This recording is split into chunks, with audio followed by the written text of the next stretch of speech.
GTFO. Let me get back in the kitchen. Oh, that's an all-looking kitchen you have. Shouldn't you be in the kitchen? TITS or GTF fucking O.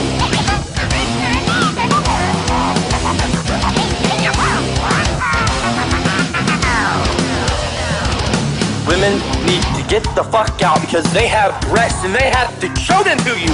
My name's Dawn Hawkins. I'm the Executive Director of Morality and Media. No!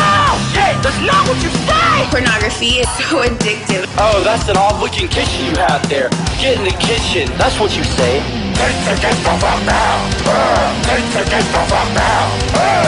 Pornography, it's a danger to children. Make me a fucking sandwich! Need to get the fuck out!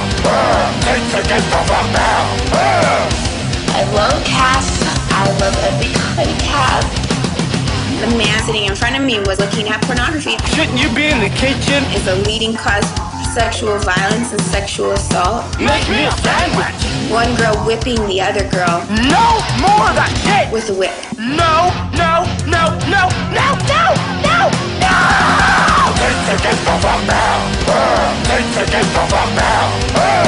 I'm sorry, I'm thinking about cats again. It's not a fucking job! Need to get the fuck out! Need to get the fuck out! I just love them, and I want them, and I want them in a basket. It is so fucking sickening! And right then, a woman who was 2 rows up from us, she stood up and interrupted me. And she faced me and she said, "Be quiet, no one cares."